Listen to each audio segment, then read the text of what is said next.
all that together, you get like great coffee, because you have a good network of people around you. So that is just not just like coffee, like, well, not only coffee related, but of course also like green suppliers, cafes, other coffee professionals that like they know who you are and they know that you will probably do a good job. And then you put your money where your mouth is. I think that's what kind of like makes a matter of concrete a success.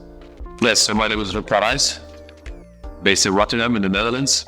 And I've been working in coffee for a bit over 10 years. Started working as a barista at a cafe, very big commercial cafe here in Rotterdam.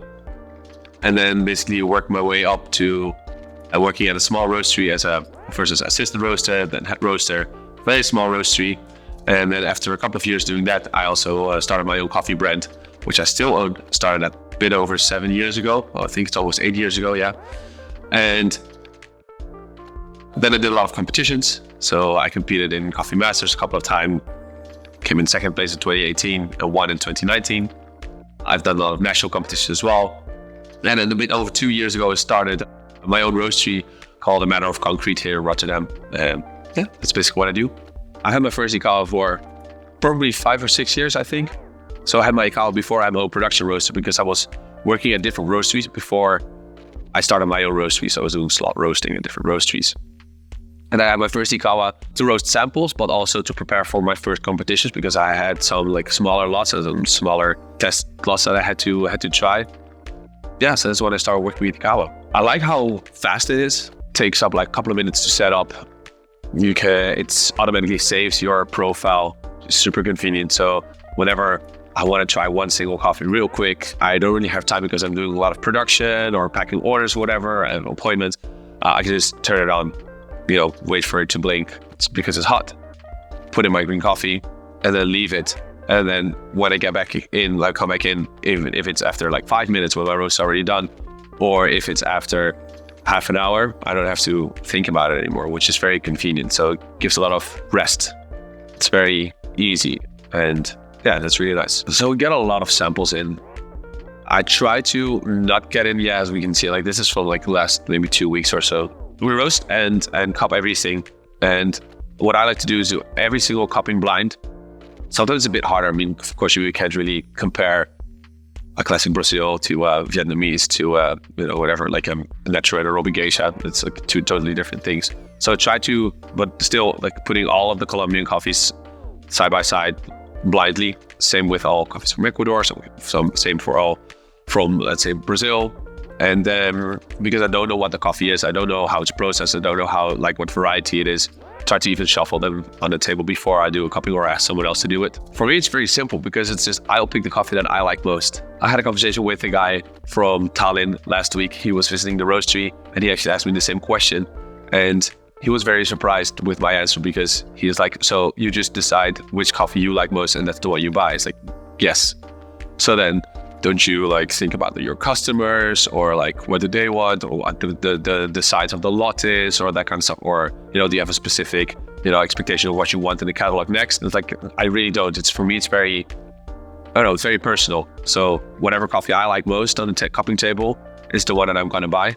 And it's as simple as just saying, I'm going to buy this. Rarely look at the price. I mean, of course, there's a limit there as well. But if a coffee is amazing, it shouldn't matter. So because we use a baseline profile on the IKAWA, we can already see how soluble or how dark or light roasted a coffee is according to that profile.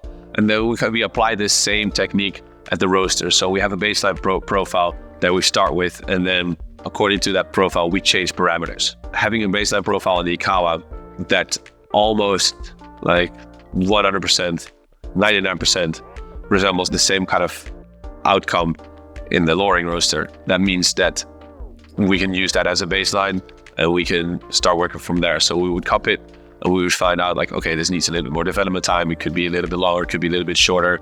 Maybe it needs a higher charge temp because then we can, enhance a little bit more, acidity and sweetness, whatever, like something like that. All these kind of parameters are very easy to find out if you're good at assessing a coffee like according to a profile. So yes, 100%. I cannot imagine like doing the same thing without IKAWA. But it's also because I've worked on the IKAWA like so many times before I even started buying the lowering. But I think having a fluid bed roaster that is like not 100% fluid bed, just like, I know that the IKAWA of course is a 100% fluid bed roaster. and Loring isn't. I think you can apply almost exactly the same principles, where you can have, let's say, a longer profile. There's a lot of cool articles by people. I think there's one from Christopher Ferran that he wrote an article how to apply the same type of heat transfer in a flue bred roaster that you would have in a classic drum roaster. Like, you would have to apply the heat transfer a little bit different, because it has to do with like heat transfer into the drum and into all of the mass that's in the roaster. So it's different. It's not the same type of heat transfer that you would think. It's a very interesting read. That's why I wanted to get the Loring, because the Loring could actually do the same type of heat transfer, almost like identical, as you could do on the IKAWA. And I've always been very happy with my IKAWA roast, so I figured that would be very easy to apply on the Loring as well. And then, well, we're now a bit over 2 years in, I think that kind of worked. So even though I've had my roast, like my IKAWA roaster already for, let's say, 5 or 6 years, I hope I'll be able to use it for another 5 or 6 years, or maybe even longer, because I've never had any issues at all. I mean, not even had the probe broke, because it was one of the old probes, so it's like the very fragile ones, never broke, knock on wood. But yeah, even that never happened. So, I mean, of course, when it happens, first I'm going to replace it. And I think that's also very nice with the IKAWA. It's a sustainable investment where you can use it for a very long time, and you can update it, you can upgrade it, which is perfect. I got this really cool opportunity to start a roastery in this roastery where we're at right now, which is in a very unique building called the Nelle factory. So this building was built in the 1920s, and they started production in the 1930s as the biggest coffee roastery in all of Europe, which is super cool. There are about, I think, 1,200 or 1,500 people working here in peak days. And in the 1980s, the brand Nelle, which still exists today, was bought by JDE, by Douwe Egberts, which used to be the second biggest roastery, but then became the biggest in like the 60s, and the 70s, 80s. So they bought the Nelle brand, and in 1995 they moved all production from the Nelle factory, where we're at right now, to the Douwe Egberts factory in Utrecht. And this building, because it wasn't built in the 1920s, has a couple of very unique features. One is that it's, of course, it used to be the biggest coffee roastery in the country, another country in all of Europe. And my roastery is in just one of the 10 warehouses. And my roastery is 600 square meters, so it's already huge, but it's only one of the 10 warehouses, what used to be the roastery. Then the second thing, what makes this building unique, is that is the Second World War bombing. So all of the city center in Rotterdam was bombed during the Second World War, which means it's very hard to find a pre-World War building here in Rotterdam. So that's also unique. But then the third unique feature is also where I got the name from the roastery from. And that is in the 1920s. This was one of the first buildings in history ever where the whole structure and foundation was not a matter of wooden poles and brick and mortar, although we are in front of brick and mortar right now. Then it was a matter of concrete. So it was one of the first buildings where they used concrete, steel, glass, high ceilings, high windows, a lot of natural light. And this was in the 1920s, so you can imagine this is Peaky Blinders time. So it's very different. It feels very, rough and that kind of stuff. But if you look at this building, if you find any pictures of it, it looks very light and it looks very modern. But it was 1920s, so it's very unique. And then there's another reason why I came up with the name A Matter of Concrete.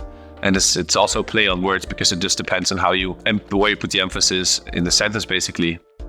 It's also like why the A in this shirt has it's in italic and this E, so it's either a matter of concrete, as in the material, or a matter of concrete. And when I started Matter of Concrete, I knew there was a lot of weight on my shoulders. Like I really had to, there was big footsteps to fill. That's the right way of saying that. Big steps to fill. And I mean, that had a lot of pressure on me. But then again, I think at those moments, you need to be confident that you can do it, because out of all the people that are here in the Netherlands, there are maybe a handful of people that could or should be doing, taking these kind of, taking this responsibility. And I was very humbled that I was the one that was kind of chosen by the management to, get this opportunity. But then, you have to, of course, put your money where your mouth is, and then start a roastery that has to be one of the best, basically. So there's a lot of pressure in that, but that's also a challenge. And I like a challenge. That's why I like competitions. I like to be put under pressure a little bit. And yeah, that's why when I started the roastery, tried to get the best equipment there is, try to get some of the best coffees around the world. All that together, you get great coffee, if you have a good network of people around you. So that is just not just coffee, not only coffee related, but of course also green suppliers, cafes, other coffee professionals that like they know who you are and they know that you will probably do a good job. And then you put your money where your mouth is. I think that's what kind of like makes A Matter of Co-Create a success. I wanted it to be more than just a coffee roastery. So that's also why it never says coffee almost anywhere. This is, of course, intentional. I hope like within the next year or I hope the next year, I'll do like some collaborations with non-coffee related products. I've already got a couple of non-coffee related products, of course, on the website, but I want that to be more and more because I think that will bring people in that are not in specialty coffee, and they will be associating like specialty coffee. Like they will be more like kind of like intrigued with the specialty. So they will start loving the specialty coffee just because they got like kind of like nudged a little bit. I think that will be very cool. So that's my plan, but we'll see what happens because I don't know if it will happen, but I think it will be cool.